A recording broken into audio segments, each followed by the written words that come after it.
বেশিরভাগ যুবকরা হারাম সম্পর্কে লিপ্ত। আমি সেই যুবক হব যার যৌবনে কোনো কালিমা লাগতে দেওয়া হবে না। আমার আল্লাহ আমার জন্য হারাম করেছেন, এই হারাম রিলেশনকে আল্লাহ হারাম করেছেন।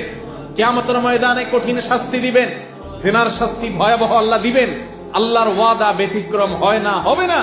আল্লাহর ভয়ে আমার বন্ধুরা সবাই, আমার ক্লাসের সব সহপাঠীরা, তাদের প্রত্যেকের হারাম কাজের সঙ্গী আছে, অপকর্মের সাথী আছে, যেটাকে তারা গার্লফ্রেন্ড নাম দিয়েছে, যে তার জেনার সাথী। কিন্তু আমি আল্লাহকে ভয় করি। ইব্রাহিম আলাইহিস সালামের অনুসারী যে ইব্রাহিম গোটা সমাজের মানুষের অনাচারের বিরুদ্ধে একাই দাঁড়িয়েছেন, আমি একাই স্রোতের বিপরীতে চলবো, এর নাম হলো মুসলমান। যুবক ভাইরা, আমি জানি হারামের হাতছানি আপনাদেরকে চতুর্দিক থেকে ডাকছে। পশ্চিমা অপসংস্কৃতি আমাদের সমাজকে কুড়ে কুড়ে খাচ্ছে, আমাদেরকে খাবলে খাবলে খাচ্ছে, ছবল মারছে।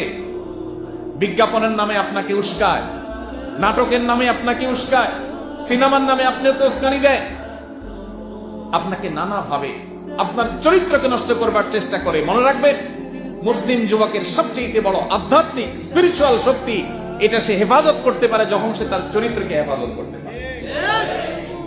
আজ সেরকম যুবক যদি পাওয়া যায় যারা ইব্রাহিম আলাইহিস সালামের মতো নিজের আদর্শের উপরে অটল অবিচল থাকবে, তাহলে এরাই আগামীর পৃথিবীর ত্রাণকর্তায় পরিণত হবে ইনশাআল্লাহ।